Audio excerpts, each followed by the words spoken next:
Greetings, ladies and gentlemen, and welcome back to your favorite podcast, JailBreak Africa, where we are trying to consolidate the African continent into the United States of Africa, and we are trying to liberate African minds for entrepreneurial success.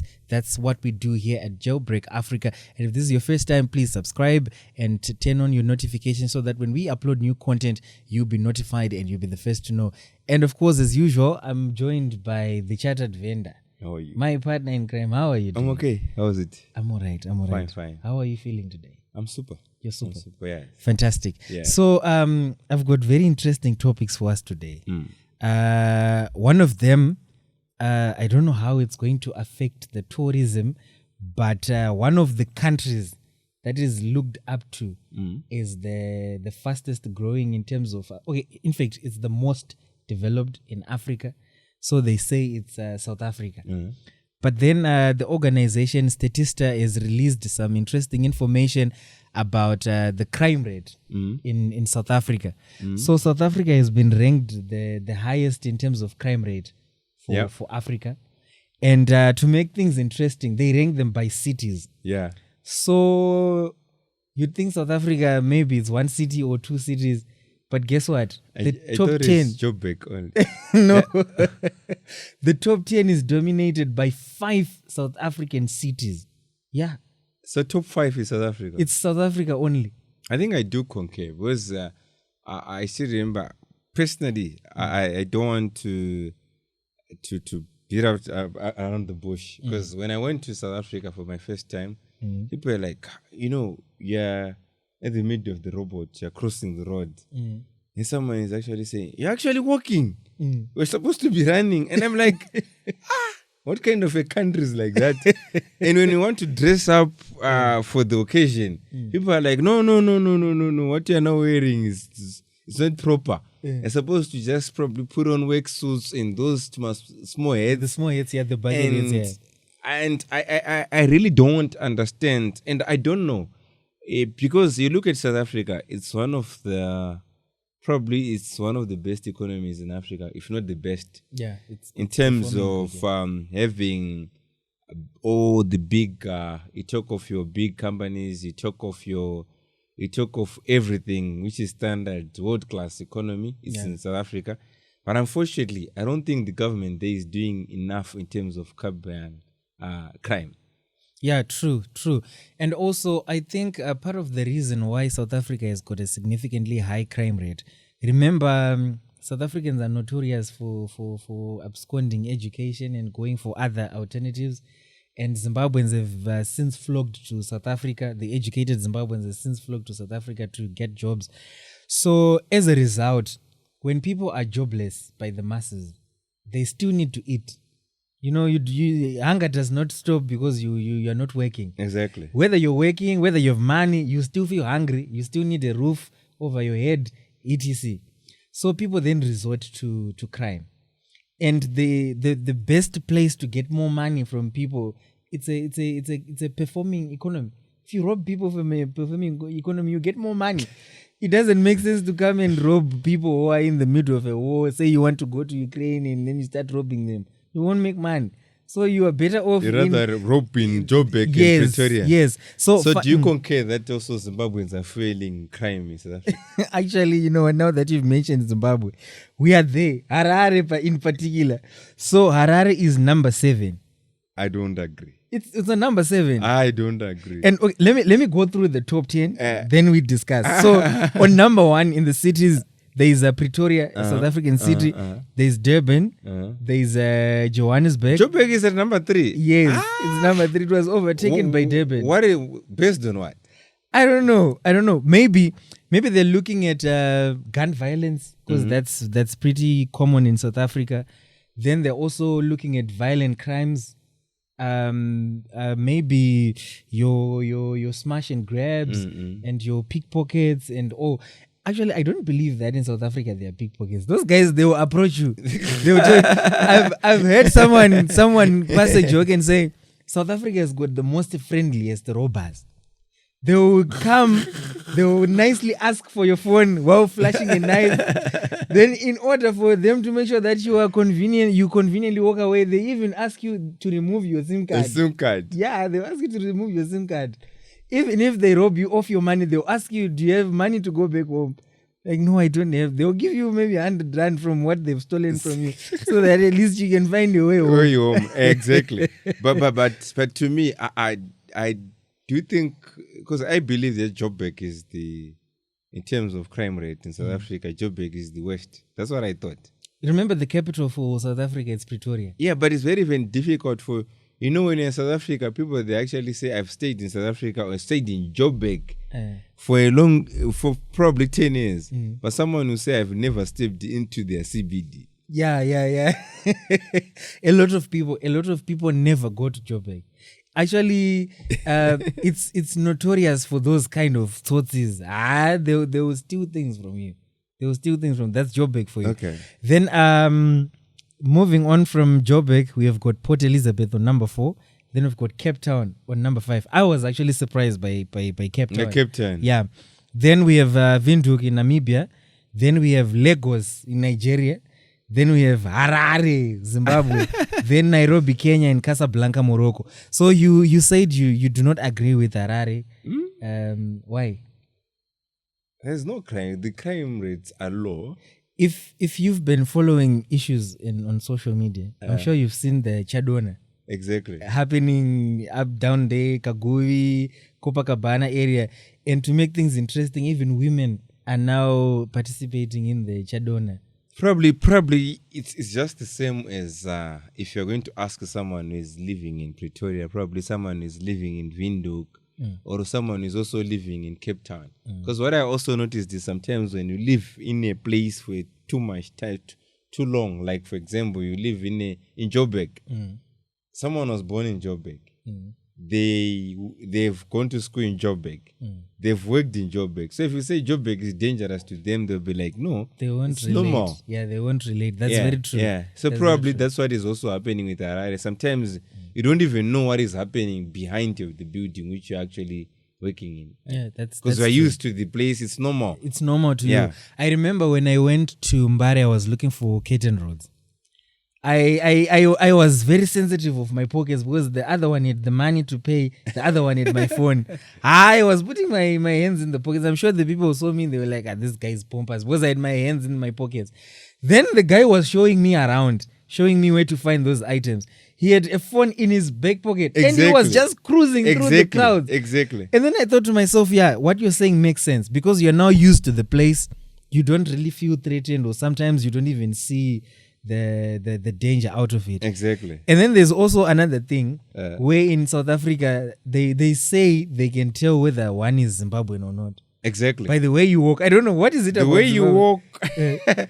Last time we talked about Zimbabweans here and it didn't end well. The way we were raised as Zimbabweans, if you look at other races, even if you look at South African races, we want to look smart. We've got our own way of doing things, sometimes which actually makes us outstanding in a certain group of people. So people, they can easily tell that, no, the way this guy is actually walking, it's a Zimbabwean. Or the way this guy is dressed is a Zimbabwean. If you notice, most of the people in JailBreak, they don't usually, they're simple. They wear in a simple way.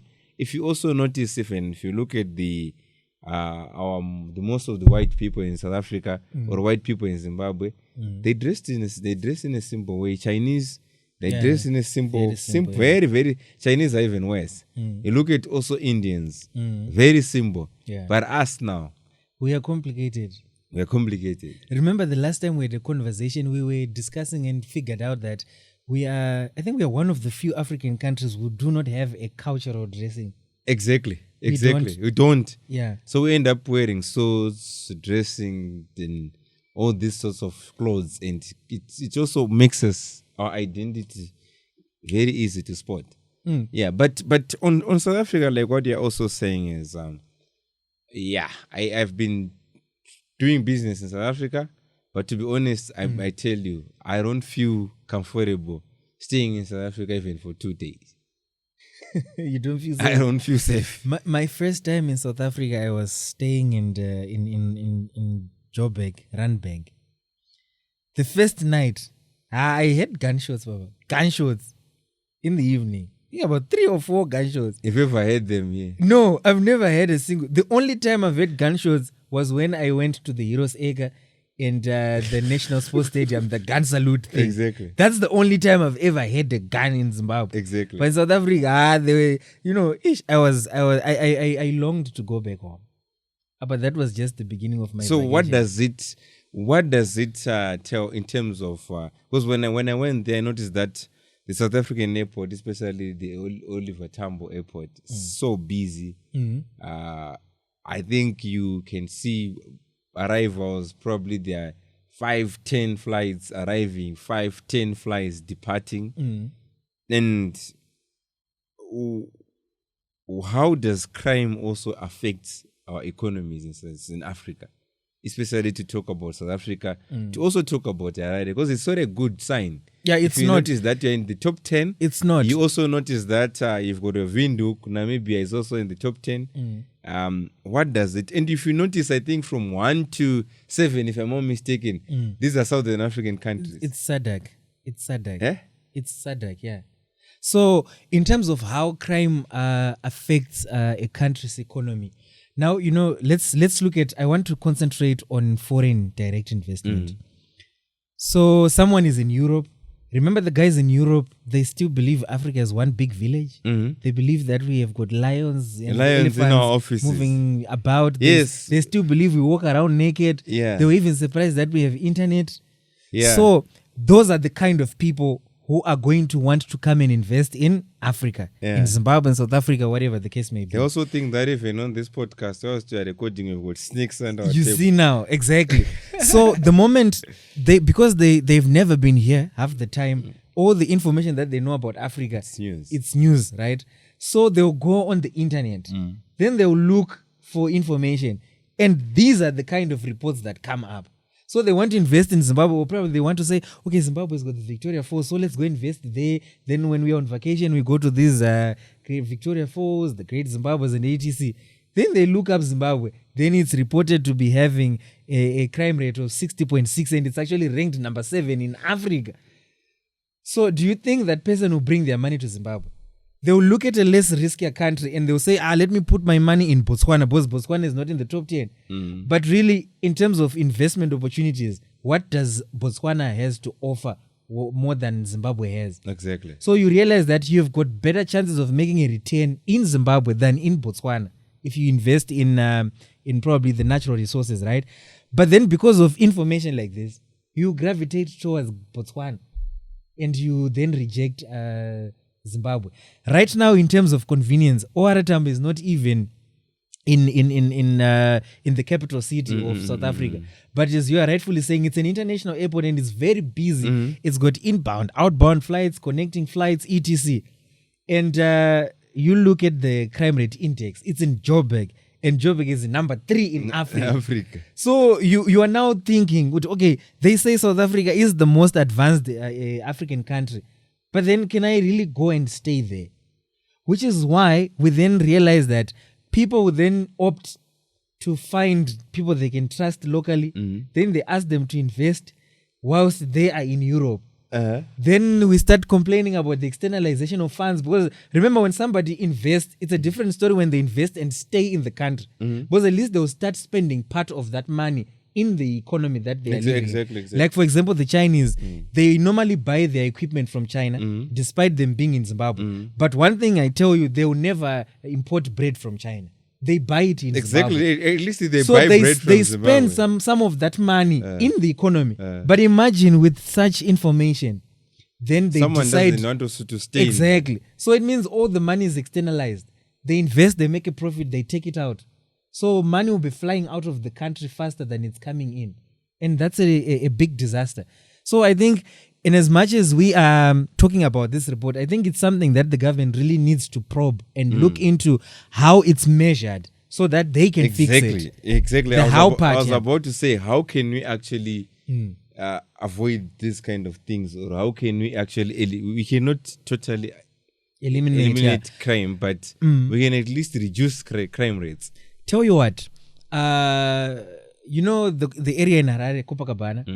If you ever lose your phone and you go to the police, they'll ask you which part. The moment you tell them no, along Chakawira, they know who has stolen your phone. They know. So it makes me wonder if the police are also part together in it. Yeah. And also another thing that I've noticed, speaking into the crime rate in Zimbabwe, I've had the privilege to travel in combis for quite a long time before I started driving my own car. And I'll tell you, there's you are in a combi, there's a roadblock. The driver passes the roadblock, then parks. Then the conductor runs out, has a small conversation with the police. Then the next thing, he's running to some bush somewhere. Then he comes back to the combi, and then you're going, and then he's like, no, parents, it's okay now. We are now on our way to town. Don't worry, everything has been solved. So my question, I've always asked myself this question. If the police officer saw something wrong with the vehicle, that probably it's not roadworthy. So the police officer is willing to get a bribe so that an unworthy road vehicle can continue moving, carrying passengers, just because they've pocketed a few dollars. But is it happening? It's not happening here only. Yeah. If you notice, I've been in Zambia. The police, they will actually ask you to say. I still remember I was caught. You are trying to make a U-turn and you don't know whether it's actually allowed or not. So I made a U-turn at a prohibited place. So when I did that, I was stopped by police. Then because I was there to actually meet one of the directors of this other parastatal, so I called him. My brother, I've been caught by police. Then I actually said, because the lady was actually saying, no, let us go to the police camp. I'm not leaving you. Then this guy actually says, no, at least you can leave him. Then she actually declared that without him giving me 100 kwacha, I'm not leaving this guy. Then I thought she was joking. Then the other guy actually also came and said, Mr. Director, I know that you are the director and we respect you very much. But this guy, if he doesn't leave 100 kwacha with us, he's not going anywhere. So I just gave him the 100 kwacha and it was all smiles. It was like, do you know that as Zimbabweans, we are Siamese twins. You know, where do you come from Zimbabwe? All of a sudden, things changed when I gave them 100 kwacha. You now have common ground. Exactly. And so it's not even, I think it's not a SADC problem. Because if you notice, even you also get in South Africa metropolis, I remember. They actually search your pockets. They say, no, we are caught. So let me see what is in your pockets. If they see money, then they say, okay, go. Yeah. So what does it say about? Because at first I thought that it was about remunerating the police. So if probably we say our police is not getting what they are supposed to be getting, but what about if countries like South Africa, it's also happening? What does it say? You know what? I was of the idea as well that if you don't pay the police enough, they will pay themselves. In Shona, they say, yeah. So I'm trying to think around what you've just asked me to say. What is really the issue? Because if you look at a top performing country like South Africa, exactly, but their police are also engaging. Even Botswana, yeah. I remember crossing the Botswanan desert going to Namibia. Exactly. We were stopped by apparently in Botswana, there's a certain chevron that you have to have on your public service. Exactly. So the one that we had, it didn't have that chevron. Yeah, so we were stopped. And what did they say? Yeah, we gave them some pullers. So if Botswana is doing it, I think it's a better economy.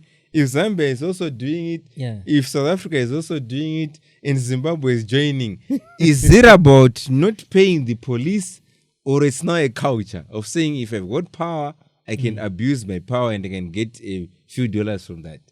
I think maybe it's about abusing power, probably. And remember what do you think government is supposed to do?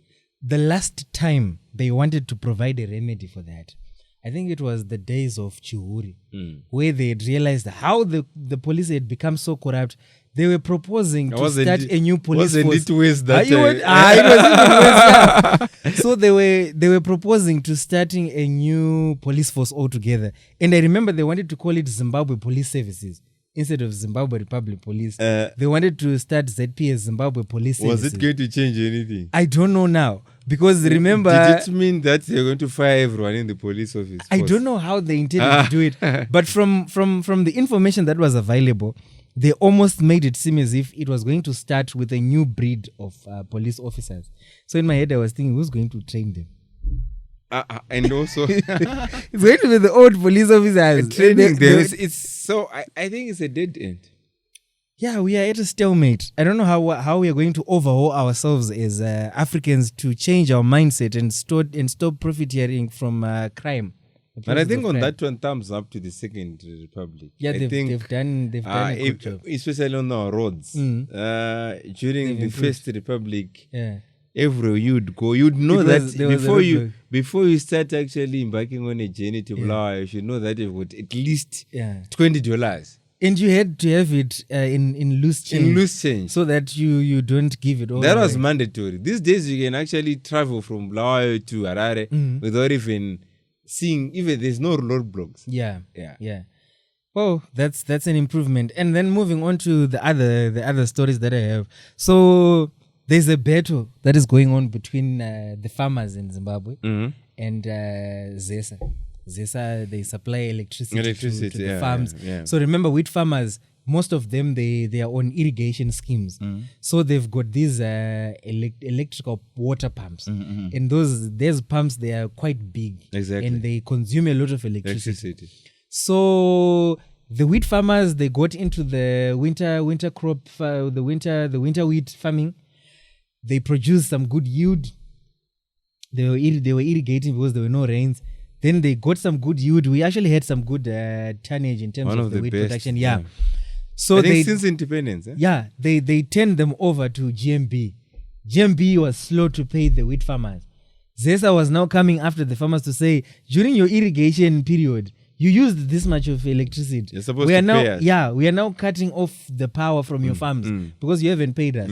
So the farmers are now caught in between. They're saying, yes, we had a good yield. But we gave it to GMB. They haven't paid us. So why are you cutting off the electricity before GMB pays us? Are you not guys both government institutions? Why don't you just agree you deduct the money from... But Zesa was now saying, no, we understand your plight, but we also have debt for the Wange expansion project. And also remember, we are importing electricity from our neighbor Zambia. So they were saying we need to pay off those debts. Otherwise, we'll also be cut off. What do you think they should do to resolve this issue? And mind you, it happened last week. This is like 7 days ago now. That one is tough. Because what I also think is, because do you know what? How business operates is, if I supply something to you, if you don't pay me on time, it's not only happening on farmers. It's also happening with manufacturers. You see, it's a manufacturer of a shoe polish. And remember that manufacturers are supposed to distribute their products through retailers. So they send their goods to retailers. And most of these giant retailers, what they say, they'll give you conditions. They'll pay you after 60 days. But you're living in an inflationary environment, whereby if I supply you something, let's say probably you supplied something 2 months ago, the rate was actually at 8,000. Right now, that same rate probably is now hovering at around 16,000 in black market. Yeah. It simply means I've lost almost 50% of the value. So this is the similar plight with farmers. Because remember, they're supplying wheat. I don't know, is it supplied in US dollars or in RTGs? Part of that payment is in US dollars. What about the part which is in RTGs? I think it comes using the interbank rate. Yeah. But it simply means that farmers are also losing value. And remember, in business, when you don't know when you're going to be paid, how are you going to plan? Because farmers were supposed to be planning for the next season. So it means, yes, we had a good season. But we are also going to have a nightmare of a season this year. Because why? We are sabotaging ourselves. We are shooting ourselves under the foot. Yeah. So I strongly feel like government through the GMB should prioritize farmers. Because if these guys have done the hard work, if we are saying farming, if we are saying we want to retain our bread basket status, we've got no choice but to support farmers. I know that probably funds might be limited, but if we don't supply what is actually anchoring the economy, there's no way we can grow this economy. If you look at this economy is anchored on farming, it's anchored on mining. So if we've got money to give Amakorokozas, because we can give money to, I've never had miners being paid after 4 months. When they supply their gold, they are paid decently. So what about if you also, these guys who are also supplying our green gold in form of tobacco, in form of wheat, why can't they also be treated like miners? Yeah, that's very true. And you know what? Even the chairperson for the Zimbabwe Commercial Farmers Union was quoted to say that Zesa was actually threatening the food security of the country. That's true. Because, but it's not Zesa. Let us not beat around the bush. Zesa is a parastatal. It's a parastatal. GMB is a parastatal. Yeah. And on this case, I don't think Zesa is wrong. Because they also have obligations. Exactly. So it should be GMB. And when they start cutting electricity, what are we going to say? Because remember, they're going to cut electricity to the same farmers. Because right now it's better that they can actually cut what they have. And they limit. Wow. Imagine if they start cutting everything. Because probably Zambia and everyone who is supplying us, they are no longer even supplying the grid. The grid is now empty. So even if they've paid the farmers, they're never going to get anything. Wow, that's very powerful. And I think, you know what, that problem stands to almost every other sector that receives supply of consumables or perishables. Have you ever seen when you're traveling along any road in the suburbs of Harare or any other city in Zimbabwe? You notice there's going to be an open truck selling tomatoes. Exactly. Just after that one, there's an open truck selling meal. And, you know, and the cycle goes on. So I thought to myself and asked, why is it that somebody has got a truck full of tomatoes, but they're selling them by the roadside, where they even risk getting arrested by city council? Why not just supply our local shops, your Pick and Pay, your K, Bon Marché, etc.? So I had a conversation with one of the ladies who was selling cabbage from the back of a truck. You know what she told me? She told me the same exact thing. They said, if I go to Pick and Pay right now, they've got payment terms which allow them to take my product from me and they for free. Spin it. Then they sell it and pay me after they've cleared the stock they took from me.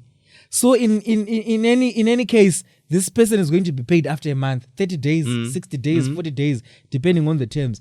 So I'm a horticulture farmer. I need the money that I got from this harvest to pay the people who helped me. Because remember, I've got a small farm, probably it's 1 or 2 hectares. I've got labor, I promised the people I would pay them after we sell the tomatoes. So how am I supposed to get into the next farming season without you paying? Because remember, some of these crops, like I'll give you for example, like peas, the moment you harvest, you are planting. You harvest, you are planting. So you are harvesting. You've promised those people that you pay them when they've harvested. Now they've harvested, you've supplied to a local shop. It hasn't paid you for 30 days. Exactly. You want the same people whom you owe to come and start preparing your food. And they'll tell you that we can't. We can't because you need to pay us that's first. The same plight now with that is the what's farmers, happening with GMB farmers and how do we solve that? No, we're supposed. I like to think that our government, we've got a listening president, we've got a listening government. If we cannot prioritize where our bread is buttered, it means we are doomed as a country. So yes, we can have other sectors. Other sectors it's all about priorities. Because at the end of the day, it's about looking at how we are actually spending the few resources which we have. So what I'm just saying, instead of us probably saying we've got MPs coming in, the MPs are supposed to be entitled to 3 cars, off-road, Mercedes-Benz latest, executive. So what about if we say we forgo these kind of things? Start supplying a tablet at what? At Parenyatwa? Yeah? Because there's no medicine. Yeah? Start supplying medicine at Parenyatwa. Start making sure that farmers first are given their money before we think of buying these luxurious cars. Before we think of investing into other things which can be, because like we cannot afford to have cholera in this 2024. Like what is happening in Zambia, what is happening in Zimbabwe, it's true. It's a taboo. It's a taboo. Because it's a primitive disease. True. Which we cannot afford to have in this kind of what? It simply means there's something which is wrong. We can never say it's because of, I think it's because of God. It's just a disease which was thrown to us by. No. It's a primitive disease. You'll never see cholera in developed countries. Yeah. Because why? They've managed to solve the water solutions. They've managed to solve a lot of what. So what I'm just saying to you is we need to start saying which are the most important sectors of our economy. And number one sector of our economy, I think, is farming, because that's where food is actually. Remember Zimbabwe in the SADC committee, we used to be responsible for protecting the bread basket of SADC. And we were the main player there because our yield was higher than any other SADC and country. We can still do that. We can, because absolutely. Check what happened with our wheat. Yeah? Even now tobacco. Record breaking. Yes, our tobacco record breaking. Yeah. So it simply means that we are close. But if we don't have a will of actually supporting the same farmers, because the same farmer is going to supply tobacco today, if he's going to be disappointed by the auctioneers, next season they'll switch from tobacco and they'll say, no, I think tobacco is cumbersome. I cannot plant tobacco. It's better for me to switch to tomatoes. It's better for me to switch to potatoes. What are we doing? We're simply killing ourselves. Then the next season, like what is happening, do you think the wheat farmer who is not being given their money by JMB probably for 3 months, do you think that same farmer is going to also go back to the farm? No. If they get into wheat farming, they're going to reduce their yield. Exactly. And then on the other part of the wheat farm, they will plant tomatoes. Because why? And tomatoes, it's good because tomatoes, they can sell them wherever they want. Yeah. Unlike wheat. Because wheat is saying it's compulsory for you to sell it to JMB. So what we're just saying is, after, yes, if it's compulsory to sell it to JMB, why can't the JMB just behave like when they're supplied wheat today, then they're supposed to pay in the shortest period of time which is available. Like 2 days, 3 days, not even a week. Yeah, because they've received the product. Why can't they just pay? So they would also say, we don't have money because they are funded. They're also funded. Yeah. Probably by the majority shareholder, who is the what? The government. The government, yeah, so that's why I'm saying now, if the government cannot prioritize to say, we are giving you this money, but pay farmers. Don't even pay yourself salaries. Don't even buy new vehicles, but pay the farmers who have actually supplied wheat. If farmers are happy, they also pay Zesa. Yeah. Zesa is happy, Zesa is paying Zesco. Then we're good as it's a good relationship. Exactly. Yeah. And that farmer is going to be motivated next season for them to go back to the farm again and do this job. That's what is needed. So to me, I think the main question is all about the government. Yeah, we really need to point the finger back to the government. And you know what? There's a conversation that we had, I think it was episode 2 of this podcast, where we're talking about them in Zimbabwe, in Harare in particular, they being more GD6 and Mercedes-Benz. And people say, they say, no, we are lying. No, we're telling the truth. Look, do you know how I know there's a meeting at some hotel and it is government officials? You look at the cars. Land Cruisers. If you see 3 or more Land Cruisers in one parking lot, they are government officials. Exactly. And for some weird reason, I don't understand why they want those fancy cars. I don't know why they want to be filled that they are there. Do you know what used to happen back in the days? There was a government institution, CMED. CMED had a lot of vehicles, the sedans, the executives, the trucks, the off-roaders. So what would happen was, if a minister wanted to go to some remote place, says the Minister of Agriculture, they want to go to some farms and whatnot, they would write to CMED. Then they would rent a car from CMED. Then they're given an off-roader. Then they go. So that ministry would pay CMED, which was a government division. So the money would circulate in within the the government. But these days, we are taking government money, which is taxpayers' money.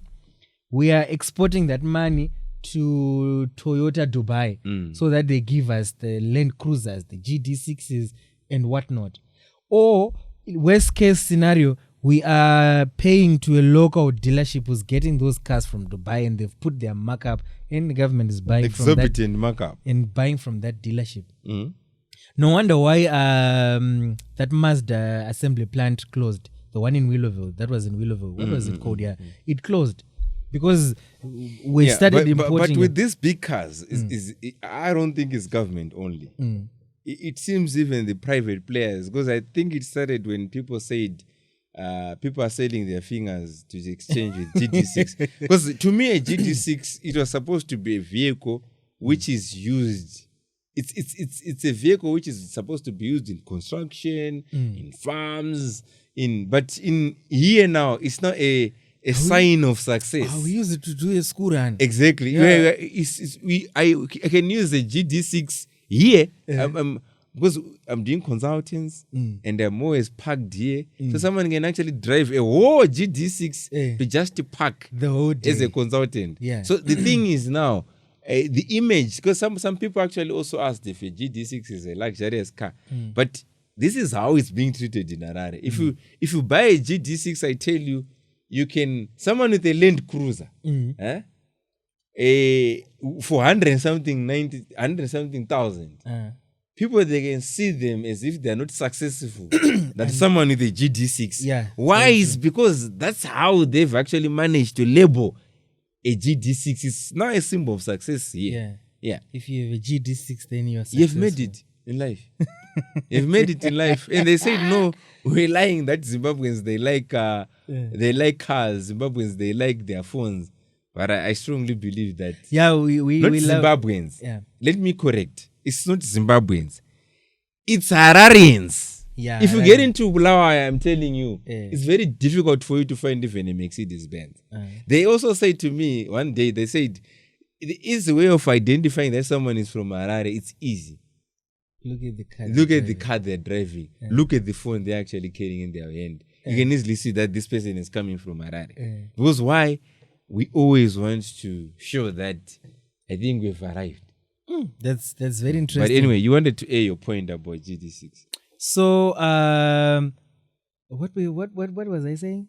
We're talking about the Zimbabweans generally. Oh yeah, with the you're talking about cars parked in. Right. So if you look at, you say that the government officials, they use taxpayers' money to import those vehicles. But then as individuals, we are at a better standoff. Why? Because you pay duty for that car. But do government officials pay duty for those cars? Let me add also. Us. First, we are not paying VAT. And pay as we earn. That's the money which you are using to what? To buy the GD6. Government is just taking what belongs to them. But they are now taking it through what? A GD6. It's a scandal, I'm telling you. Yeah, so that's why I'm saying that yes, I understand when government is the biggest customer in any country. There's no broke government in the whole world. That's very true. You go to Zambia, you also see those kind of vehicles and stuff like that. But what I'm just saying is the numbers now on our roads, it's no longer government only. Private players, private companies are also joining the bandwagon to say, whenever my small company is now successful, the whole executives can drive better cars, whilst the people are not even paid salaries. So that's what we're saying. So what we're just saying is, it's a matter of priorities. To say, is it necessary for us to drive a big car? Is it necessary for a government official or even for someone of city council to drive a big Land Cruiser for 196,000 whilst we don't have medicine at what is it? Wilkins Hospital. It's a city council hospital.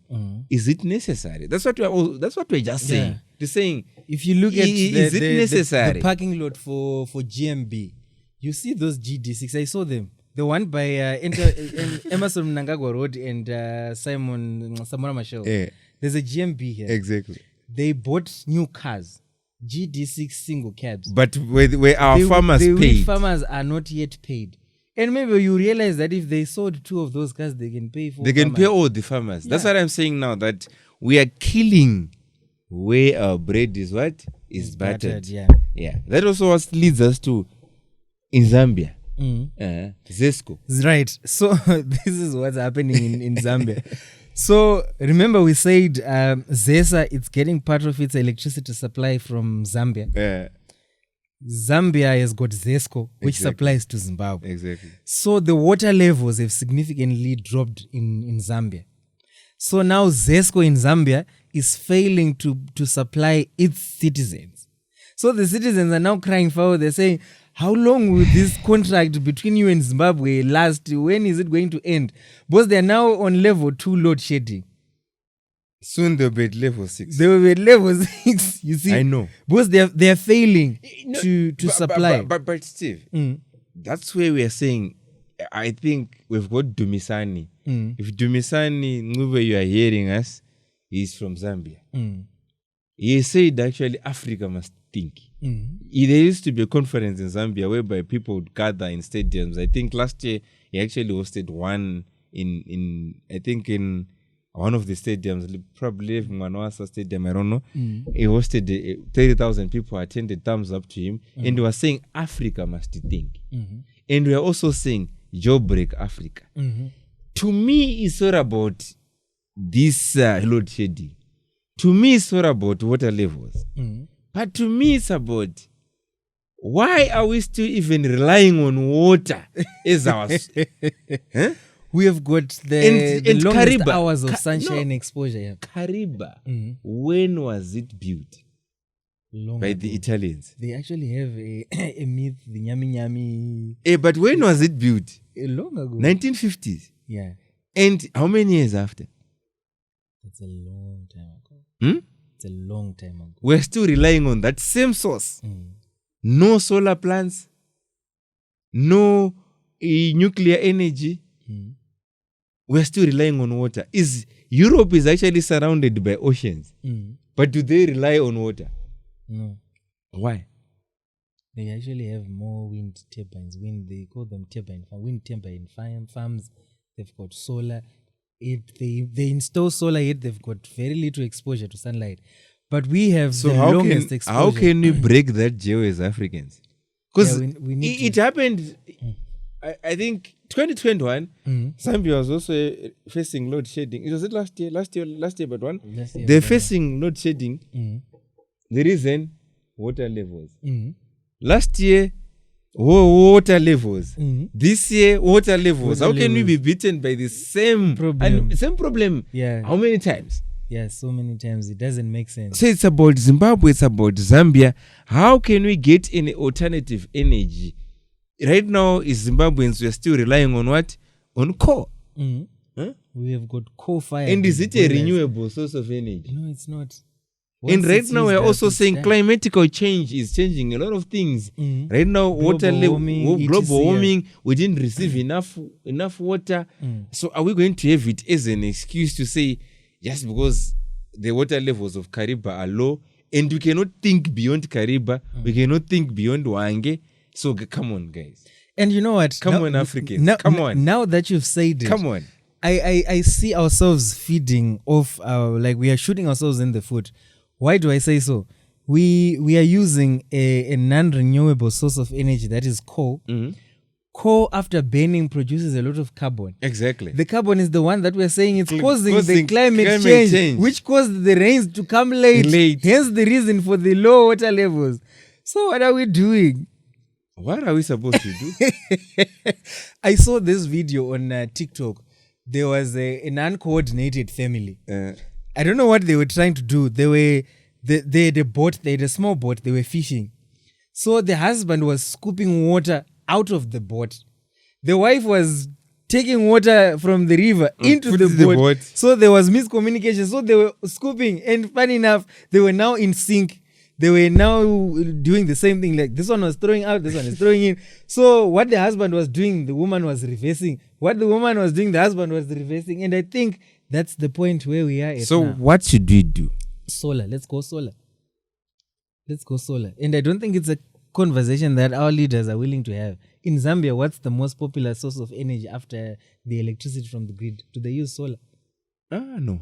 What do they use? What I also noticed in Zambia is when I went there, especially in Lusaka, solar is not even popular. What do they use? Generators. Generators are so popular even in Kenya, Yeah. Ghana, Nigeria. They would rather use generators than using solar. But what is more cheaper? A generator and a solar. I noticed most of the lodges in Lusaka, they were rather saying we are switching off electricity totally, rather than just having solar panels. Wow. And to make matters worse, even Chinese-owned lodges are also using solar, using generators. And I don't know if it's something which is probably it's now spiritual. I don't know. You know what? I'm surprised to be honest. If you crunch the numbers, you realize that solar they say it's cheaper in the long run, but the cost to set up they're a bit high. Exactly. So you see that a generator that will run this entire studio might just cost us $100, $250. Exactly.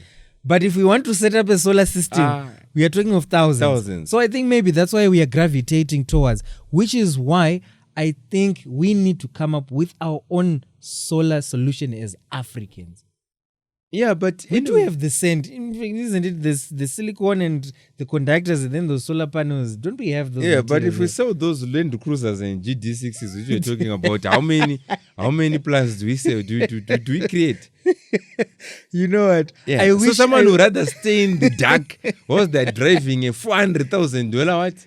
Yeah. They would rather drive a $400,000 vehicle whilst they're staying in the dark waiting for water levels to arrive. Yeah, that's a good one. You see, you're still waiting for Kariba. And someone is staying in Lusaka right now saying, no, I'm waiting for water levels. But that person is driving a $400,000 vehicle. To me, it doesn't make any sense. Yeah, it doesn't. It doesn't make any sense. So that's why we're now saying, JailBreak Africa. How can we change our mindset as Africans? Is it necessary, our choices, our decisions, not to blame our leaders? Because these things are also happening even at private sector level. It's also happening at community level. Yeah, that's just true. The decisions of us to say, how can we take responsibility as Africans? Right now, if we say a certain wood, you can even have a joint venture in a wood and say, how can we just have a mini solar plant which we can have probably for your wood as a community, as a gated community. Yeah. You just say no. Yes, we are going to operate off grid. We no longer use the Kariba solar, which is unreliable. How can we create our own mini solar plant? Because it starts from the community. It starts with us before it even gets to. If we start, our leaders probably are going to say, these guys, they've already started. Why can't we join in? Like if you notice, even in agriculture, it wasn't the government which introduced, those what do they call drones? Drones are now being used for land use planning, etc. Who introduced that? It was us. It was our initiative. It was introduced by the private players. I know private companies which actually introduced that. One of them is Afrostain. Shout out to Nyamfukuza. We need them here as well. Yeah, absolutely. Because we need to demystify these things. Yeah, that's then true. When private players started, that's when government also came in through Dr. Basera when he was the permanent secretary. That's when they also introduced in the Ministry of Agriculture. So it's not always about us sitting here blaming the government. No, it starts with us. Are we taking the initiative? Exactly. Yeah, that's true. It starts with us at the end of the day. But anyway, it's JailBreak Africa. Of course. And I also think Africa must also think. Yeah, Africa must think. And then to keep up the conversation, there was a soccer tournament that was happening, AFCON 2024. Great. Yeah, and then Ivory Coast won and Nigeria lost, and they were so confident. Everyone thought Nigeria would win. But I'm more fascinated with South Africa. South Africa came third in that tournament. Exactly. Because they changed their coach. They now have a new coach. New coach, yeah. And they're playing well. Exactly. So congratulations to Ivory Coast. Yeah, do come through and let us know what your predictions were for the AFCON.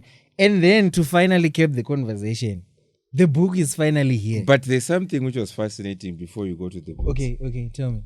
Jose Mourinho actually said Africa, CAF was using VAR better than any European country. Wow. They said it was being used in an honest manner. There was no disturbance, no incident. I think the whole tournament, we've never heard of a scandal because VAR was being used the way it was supposed to be used. So let's say Africa is being... the chains are breaking. changing. Yeah, we are breaking the chains. We are breaking slowly. the chains slowly. So we can... It means something good can come out of Africa end of the day. True, absolutely. I recommend that too. Right, the book is out. Ladies and gentlemen, the much-awaited book, Sales is equals to Mjolo. Yeah, this is a very interesting book. I will tell you why, because I'm the one who edited this book. As I was editing it, there were so many things I was editing and learning from the book as well. That's why I took longer. I was actually learning. Yeah. And by the way, I wanted to ask you, like on record, how did you come up with this concept? How? Okay. Like, what happened? Tell me. Okay, I was driving in Lusaka. You know, I'm just someone I didn't know that I'm an artist. I didn't know that I can also do this kind of things. Yeah. So as I was driving in Lusaka, I went to Lusaka by road. So as I was driving from Kafue to the border, I stopped and I saw this other young lady and a guy, they were selling eggs. And what I noticed, they were not typical. You know, it seemed as if these guys were in a relationship in a way. So the way they were actually interacting to each other and the way they were interacting with me, and as I was buying eggs, because it was early in the morning, I was very hungry, stopped by buying eggs. That's when I just said, okay, fine. The way these guys, they are actually looking at each other, I can see a story. The way they are, I cannot even hear their language, but I can see that there's chemistry somewhere. That's when I say that, okay, fine. And I was also listening to Grant Cardone. It was a Soul's book. So that's when I said, okay, fine. So it simply means there's a similarity. The way I can have a relationship in sales and the way I can have a love relationship, there's a chemistry somewhere. That's when I just said, how can I actually get the information down there because this one, someone can read it for love only, but at the same time, we're also learning about sales. What I noticed is people, they don't like typical textbooks, whereby they're just being told that this is sales, this is prospecting, this is follow-up, a definition of follow-up is A, B, C, D. People, they're tired because of that. Exciting, but they want to, like right now, when my first buyer, when she read that book, she was like, Jerry, how can you actually say that I'm not supposed to receive a gift in my first date? So to me, it was now a debate. How can shout out to my PA, Nikki. She was actually saying, no, why can you say I shouldn't receive, I'm a lady, I should receive a gift on the first date. I'm like, okay, even in sales, are you going to accept a gift? In first meeting, someone is already producing a brown envelope. Are you going to even touch it? No, so this is what I was now saying to say. How can we capture the young market? Because I strongly believe that for Africa to be free, for us to be free as a continent, it only begins with the youth, minds, the young ones. If you're going to capture someone in ECD, if you're going to capture our youth, if they're also going to be involved. So you see that my books, I've got plenty of first-time readers. From the chartered vendor, from selling like a vendor. It seems as if every year they're waiting for my book, which is coming from me, because I've taken a different approach whereby I want to engage people with what they are experiencing on their day-to-day. They can actually read the book and relate. Because it's not about something about Robert Kiyosaki. It's not something about Steve Harvey who will be saying, I was broke, but my clothes, I was actually having, I used to sleep in a car. When you sleep in a car in Africa, you're a rich man. You're sleeping in a car, you're a rich man. But in States, when you sleep in a car, you're broke. You're broke, So I'm trying to say, how can I put out that information, which is relatable to a young African, which it can also change their mindset. Whilst they are reading, they are also enjoying, and we can change our continent. That's my wish. And also, tell me something. For the people, as you are going to read this book, you're going to realize that there's a love story going on about Dr. John and how he eventually got married. And then from every turn of that love story, there is a soul's lesson hiding behind, which is why it's called Souls as opposed to Mjolo. So I wanted to ask you, did you get consent from Dr. John to write about him? Dr. John is my friend. Don't worry. Because we don't want Dr. John's wife to come and then say, no, John told me that he never dated anyone. I was the first one. So who is this lady in the book? As I was even writing that book, even my wife didn't see the book. I think she's actually reading it for the first time. Yeah, she told me. We had a conversation a little bit earlier on. She told me she actually bought. How did you sell that? No, everyone has to buy, including my daughter. This guy, he sold the book to his own wife. Imagine. So, ladies and gentlemen, there we have it in person. The first copies of Cells is equals to Mjolo. So if you want this book, you can just highlight in the comment section whether you want this book, or you can get in touch with us through the details that are floating in the screen somewhere. I don't know where they're going to be placed, but you can get in touch with those numbers and then you get a copy. So this book is going for $30. Yeah, this is going for $30. Then we have got a special copy of the book. We are calling it the Executive, and as you can tell, it's got a hardcover, and there are a bit of personalized details that are inside. This one is already taken, so there are personal details I can't show you, unfortunately, but there are personal details on the front cover. And this one, the personalized one for the executives, it's going for $50 only. So please do get in touch. You don't want to miss out on this book. It's so amazing. So the subtitle is 40 game-changing ideas to elevate your sales game. So if one doesn't work, there are 40 more that you need to try out throughout your sales process. So get in touch and get a hold of this book for you to elevate your sales game. It doesn't matter whether you're a CEO, an MD, a salesperson on commission, a college student, a government official. You need a copy of this book. Like he always says, you say life is what, I mean, sales is life. Yeah. So you need a copy of this book. And I think that keeps up this conversation. Yeah, and guess what? We're now working on the new one. It's called Marketing Like a Vendor. Oh my, I'm excited. Thank you. Do I get to edit it before you do it? Ladies and gentlemen, this has been JailBreak Africa. See you next time on the next episode. Don't forget to subscribe, like, and share the video with your friends so that they never miss out on the next time that we upload our video. Otherwise, from me to you, it's a goodbye. Bye Peace out.